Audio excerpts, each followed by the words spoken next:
A rainy night brings an unexpected call from an old friend, stirring up memories of a terrifying encounter from their childhood at a summer camp. What they thought was left behind in the chimney of an old cabin has returned, and it's far from over. It was late autumn, and a heavy downpour raged outside. I was sitting on the couch, watching an old film that was meant to help me escape the chaos of daily life. The rain drumming on the windows created a monotonous, soothing backdrop. The warmth of the apartment and the soft hum of the film slowly lulled me into a state of blissful relaxation. Suddenly, however, my moment of peace was interrupted by the sound of my phone ringing. I glanced at the screen and saw a name I hadn't seen in years: Henry. "Hello," I answered hesitantly, wondering what could have prompted him to call now. "Hi, Tom. It's me, Henry. We haven't seen each other in a long time. Do you have a moment to meet up?" His voice carried an unsettling tone, something that made my heart race. "Of course, Henry. Is something wrong?" I asked, trying to hide my surprise. "This isn't a conversation for the phone," he said, his voice filled with concern. Something in Henry's voice told me this wasn't just about catching up on old times. We arranged to meet at a small cafe that we both remembered from our youth. It was a place we frequently visited before our paths diverged. I waited there, watching the raindrops fall, until I finally saw him entering. Henry looked different from how I remembered him, pale, with deeply set eyes, and something unsettling in his movements. We sat across from each other, and I ordered coffee, trying to control my thoughts. "What's going on, Henry? You look like you've seen a ghost," I said with a slight smile that quickly faded when I saw his expression. "Tom, I need to tell you something. Something that's been tormenting me all this time," he began, his voice trembling. "Do you remember the man in the chimney?" I knew this would be a difficult conversation. I felt a cold shiver running down my spine, and my heart began to beat faster. Everyone has events in their life that remain etched in memory forever, like stone carvings. For me, such a memory was the summer camp I attended with my best friend Henry when we were 11. It was a time of carefree laughter and fun, but those days also hid something dark, something related to an old wooden cabin in the middle of the forest. The cabin had a high, gloomy chimney that still haunts my dreams. It was many years ago. Henry and I were excited about the prospect of 2 weeks of adventures away from everyday life. The camp was deep in the woods, in a place where civilization seemed to have forgotten about its existence. The cabin we were to stay in was old, surrounded by a mysterious aura.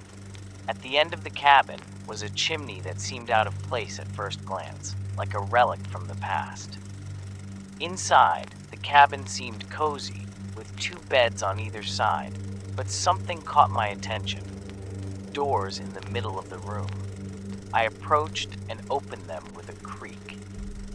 For a moment, the doors revealed a fireplace that looked as if it hadn't been used in years. Confused, I closed the doors and resolved not to open them for the rest of the camp. The days passed with us exploring the area, swimming in the lake, and sitting by the campfire in the evening. The cabin was charming by day, but at night, when darkness fell, it turned into something entirely different. Shadows danced on the walls, and the wind whistled through the gaps, creating strange, unsettling sounds. During those times, Henry and I would lie quietly in our beds, listening to the sounds of the night and trying to fall asleep. One night, I suddenly woke up, feeling that something was wrong. At first, I thought it was just a nightmare that had disturbed me. I lay in bed, listening. Everything seemed normal until I suddenly heard a faint tapping. I got up and looked around, trying to locate the source of the sound.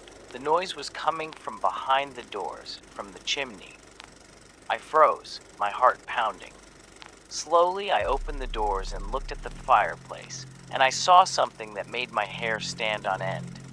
In the moonlight coming through the window, I saw a thin, pale hand emerging from the darkness. I held my breath, unable to believe my eyes. The hand moved slowly, as if searching for something in the darkness, then suddenly retreated, disappearing into the depths of the chimney. "Henry, wake up," I whispered, gently shaking my friend. Henry opened his eyes, looking at me in confusion. "What's wrong?" he asked, rubbing his eyes. "I saw something in the chimney," I replied, pointing to the spot where I had just seen the hand. Henry looked at me skeptically, but got up and approached the fireplace. "There's nothing here, Tom," he said after a moment, peering inside. "Maybe you just had a bad dream." But I knew what I had seen. That night, I couldn't sleep, listening and staring at the chimney. The following days were spent as usual, playing, hiking, and telling stories by the campfire. But at night, I was always on edge, fearing that what I had seen would return.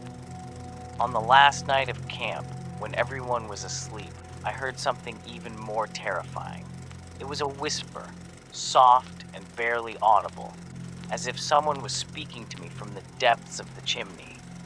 I moved closer, and the voice became clearer. I pressed my ear to the door, and then I heard it. "Don't peek." I froze with fear. My mind screamed at me to run, but my legs wouldn't move. Henry eventually woke from his restless sleep, interrupted by my unsettling sounds. He got out of bed, his movements full of irritation. His sleepy eyes looked at me with frustration, and his posture was tense. "Tom, what are you doing in the middle of the night?" he asked, his voice showing annoyance. I couldn't respond, just staring at those cursed doors. At that moment, the whispers ceased, replaced by scraping sounds coming from inside the chimney. "Look, Tom, it's just your imagination. You'll see that there's nothing there," Henry said, approaching the chimney doors, holding a flashlight that barely illuminated the darkness inside. He opened the door to the room with the fireplace, and an immediate cold draft filled the room. Henry entered the room and shone the flashlight into the chimney. Henry stood still for a few seconds, his eyes wide open, and his face was as pale as paper. His breathing became rapid and shallow, and his body trembled with fear. I saw his hand starting to shake, and the flashlight barely held in his grasp. It seemed his mind couldn't process what he saw. Suddenly, Henry ran out of the room. But before the doors of the room with the fireplace could be slammed shut, I felt something cold and sinister brush past. Before Henry closed the door, I saw a hand emerging from the darkness of the chimney.